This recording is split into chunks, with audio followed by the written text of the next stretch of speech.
दोडक्याची भाजी म्हटलं का सगळेच नाक मुरडतात, पण अशा पद्धतीने भाजी केली तर न खाणारे सुद्धा आवडीने खातील.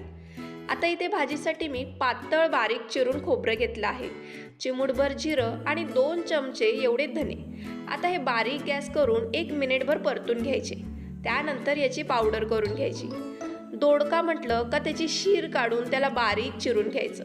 तुम्हाला हवं असेल तर तुम्ही मोठे मोठे काप केले तरी चालेल किंवा तुमच्या आवडीनुसार गोलाकार काप केले तरीही चालेल. आता यात 1 चमचभर तेल घालून अगदी मिनिटभरासाठी ह्याला परतून घ्यायचं.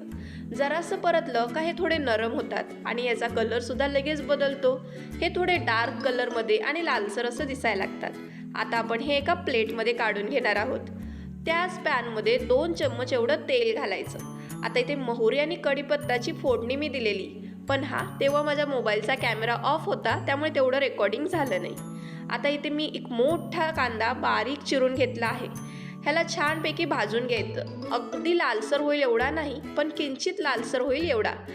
पण ह्याच्यामध्ये आपण टोमॅटो घालणार नाहीत. दोडके आधीच मऊ असतात, त्यामुळे त्याला टोमॅटोची गरज नाही.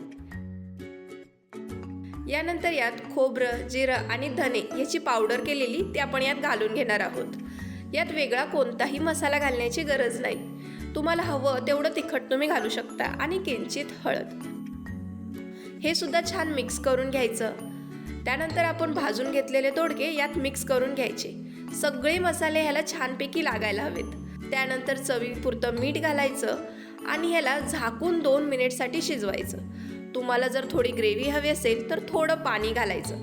पाणी घालून मात्र ह्याला 2 मिनिटासाठी झाकून ठेवायचं. 2 मिनिटातच दोडके शिजून तयार होतात. वरतून मस्तपैकी कोथिंबीर टाकायची आणि टिफिनसाठी दोडक्याची भाजी तयार.